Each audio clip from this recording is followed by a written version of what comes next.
여러분은 언제 가장 마음이 그리고 삶이 평안하다라고 느껴지십니까? 어떤 분은 그냥 아무런 생각 없이 그냥 멍하니 있을 때 평안하다라고 말하는 분이 계실 것입니다.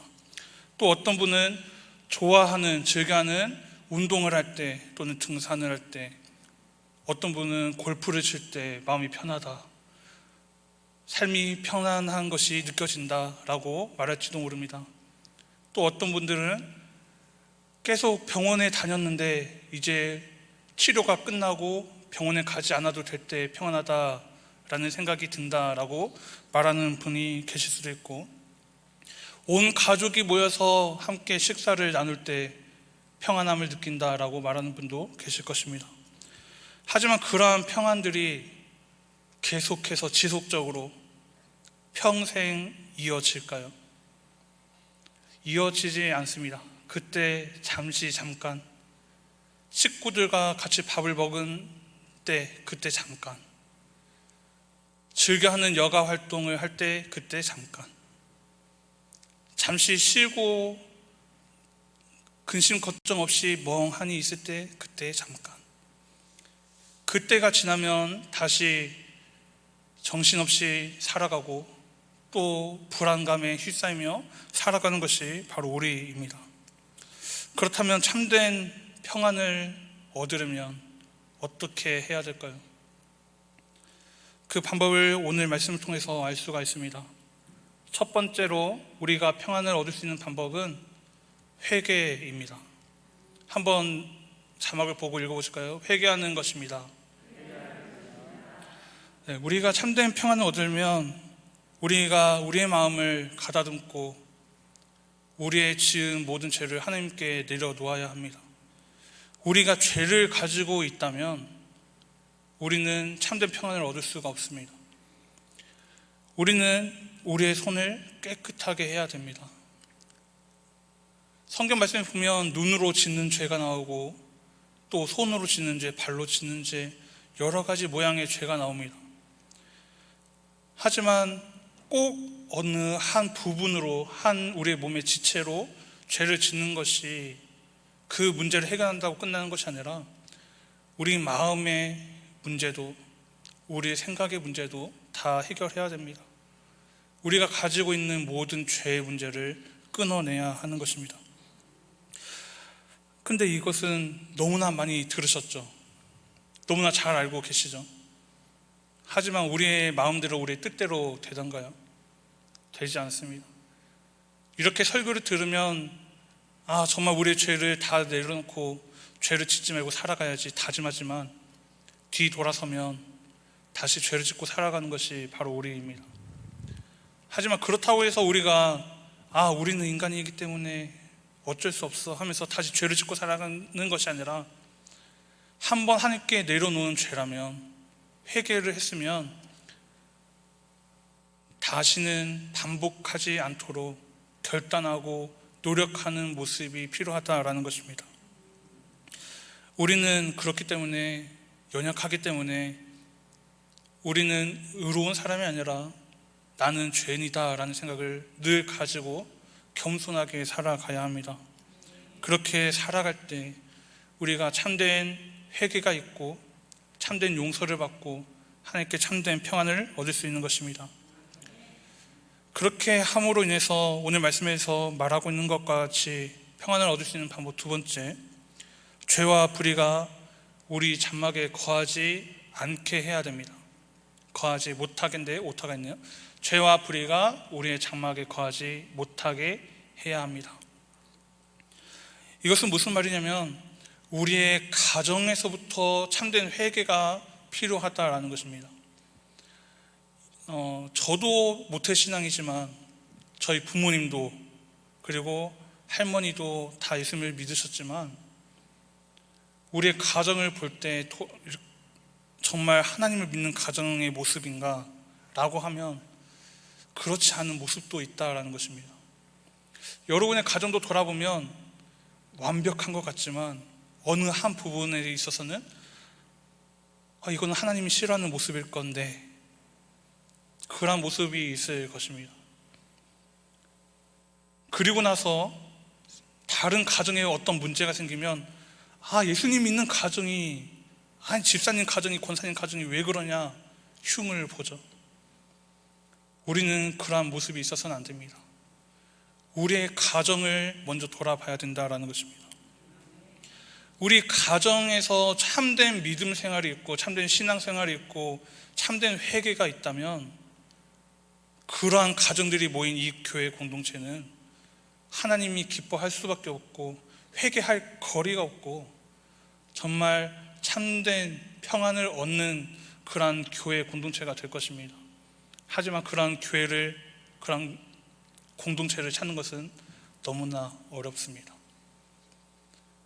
오늘 이 말씀을 생각하면서 먼저 우리 가정을 깨끗하게 하고 정결하게 하는 그 일에 내가 앞장서겠다라고 다짐하는 여러분이 되기를 소망합니다. 성경 말씀에 보면 그러한 가정들이 너무나 많이 나옵니다. 가정에서 실패한 믿음 생활이, 신앙 생활이 실패한 가정들이 나옵니다. 대표적인 예로 여호수아 7장에 보면 아간이라는 사람이 나옵니다. 이 아간은 멸망한 물건을 탐을 내서 집 마당에 땅속에 숨겨놨다가 그 집안이 멸망을 당했습니다. 그리고 우리가 또 잘 아는 말씀이죠. 사도행전에 보면 아나니아와 삽비라 그 부부 모든 소유를 다 팔아서 하나님께 가져왔다라고 하나님 앞과 그 사도 베드로 앞에 내려놓았지만 다 내려놓은 것이 아니라 일부를 숨겼습니다. 그로 인해서 어떻게 됐습니까? 그 자리에서 즉시 즉사했습니다. 부부가 지은 죄, 그리고 한 가정에 한 사람이 지은 그 죄가 그 가정을 멸망시키고 사망에 이르렀다라는 것을 우리는 기억하면서 우리 가정은 그런 가정이 되지 않도록 아직 우리 가정 가운데 정말 참된 신앙생활을 하지 않는 식구가 있다면 정말 긍휼히 여기는 마음을 가지고 하나님께 도우심을 구하며 나아가는 우리가 되어야 될 줄로 믿습니다. 마지막 세 번째로는 의를 행하는 것입니다. 한번 따라해 보실까요? 의를 행하는 것입니다. 어떻게 보면 이것은 가장 당연하지만 어려운 것일 수도 있습니다. 내가 생각할 때 의로운 일이라고 해서 의로운 일이 아니기 때문입니다. 하나님이 의롭다고 한 것이 의로운 것이지 내가 생각했을 때 의로운 것은 의로운 게 아닐 수 있다. 이것은 무슨 말이냐면 우리는 앞에서 말했지만 부족한 부분이 있는 죄가 있는 죄인입니다. 그렇기 때문에 우리의 생각은 하나님의 뜻과 비슷하고 하나님의 뜻을 따라갈 수는 있지만 그렇다고 해서 우리의 생각이 완전하고 온전하고 정직하고 하나님의 뜻과 동일하다라고 말할 수 있는 것은 적다라는 것입니다. 그래서 우리는 늘 겸손해야 됩니다. 내가 의롭다고 해서 판단하고 생각하는 것이 자칫 잘못하면 내가 죄를 짓는 모습일 수 있기 때문입니다. 내가 판단했을 때 의롭다고 해서 행동한 그 행동이 한 영혼을 죽일 수도 있고 살릴 수도 있기 때문입니다. 그래서 우리는 의를 행하는 것을 정말 그렇게 살아가야 되지만 의롭게 살아가야 되지만 가장 어려운 부분일 수 있다. 오늘 말씀에 보면 얼굴을 들고 다닌다라는 말이 나옵니다.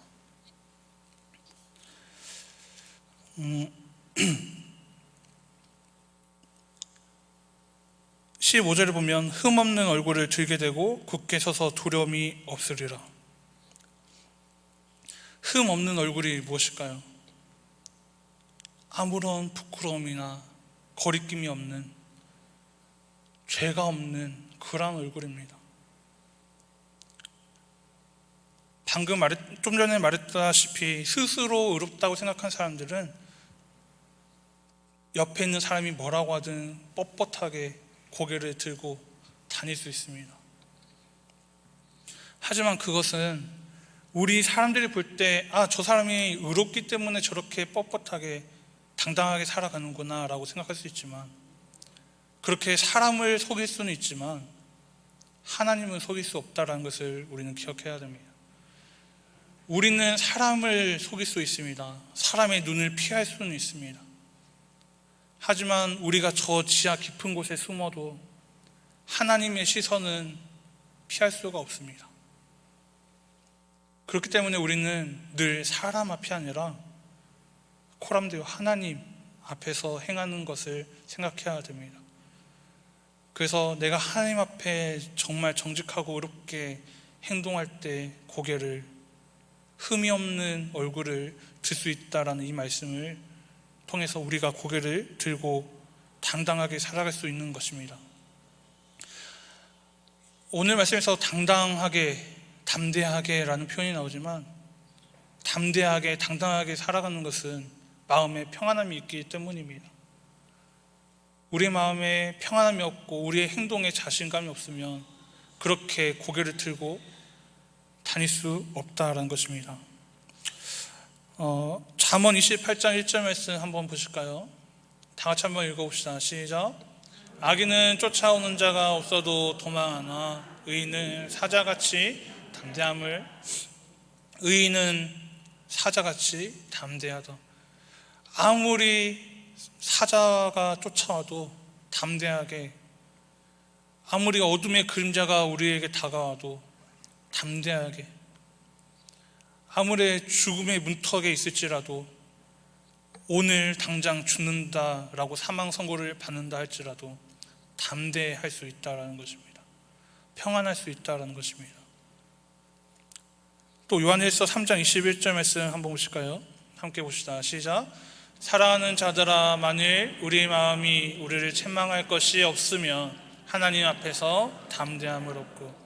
누구 앞에서 담대함을 얻는다고요? 네, 하나님 앞에서 담대함을 얻는다. 이것이 중요합니다. 사람 앞에서가 아니라 우리의 모든 행동과 삶은 하나님 앞에서 담대함을 얻고 하나님으로 인해서 평안을 얻기 위해 하는 것이어야 됩니다. 사랑하는 성도 여러분, 우리들이 당하는 환난, 어려움, 그것의 근본적인 이유는 우리가 지은 죄인 경우가 많습니다. 우리가 죄를 지어서 당하는 그런 고통과 고난이 많다는 것입니다. 성경 여러 곳에 기록된 것처럼 악인에게는 평안함이 없습니다. 좀 전에 읽었지만 악인들은 쫓아오는 자가 없어도 도망친다라고 말합니다. 경찰차만 보면 괜히 찔려서 도망하는 사람들 있죠. 저도 가끔 그러긴 하는데요. 저 앞에서 음주운전을 검사를 하고 있어도 괜히 피해가고 싶은 그런 마음이 듭니다. 술을 안 먹어도. 그런데 하나님 앞에서 당당하면, 하나님 앞에서 정직하면 두려울 것이 없다라는 것입니다. 다시 말하면 하나님 앞에서 정직하게 의롭게 그렇게 살아가는 사람이라면 그 사람에게는 참된 평안이 있다라는 것입니다.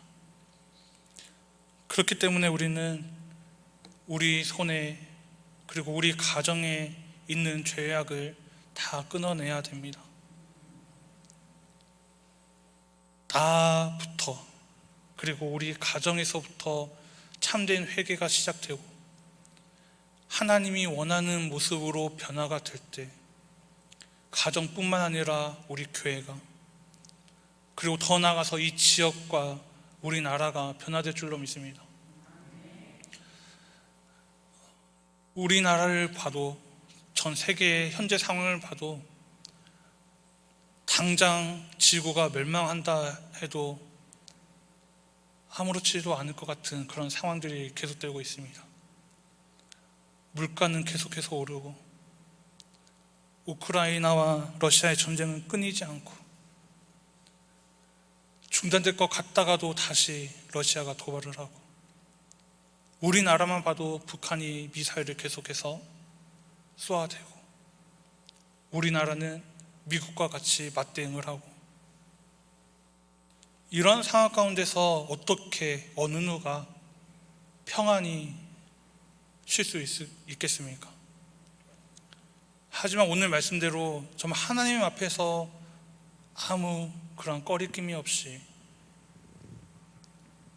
당당하고 담대하다면 하나님이 주시는 그 평안함으로 인해서 이 시간 이 자리에 폭탄이 떨어져서 우리 모두가 죽는다 할지라도 우리는 두려움이 없을 것입니다. 우리 그리스도인에게는 소망이 있습니다. 우리가 잘 알고 있는 것처럼 하늘 소망, 천국 소망, 부활 소망이 있지만 그것을 한 단어로 요약하면 바로 하나님, 그분에 대한 소망입니다. 하나님께서 우리의 소망이 되셨고 하나님께서는 우리를 구원하셨고 우리를 지키고 계시고 우리를 보호하고 계시고 우리를 언제나 우리가 잘 때나 앉아있을 때나 어디를 갈 때나 우리를 늘 보고 계시고 우리와 함께 하시는 그 하나님이 우리의 소망이 되신다라는 것을 늘 기억하시기 바랍니다. 그로 인해서 참된 평안을 얻고 오직 하나님만 바라보며 하나님만 의지하며 나아가는 저와 여러분이 되기를 주님의 이름으로 축복합니다.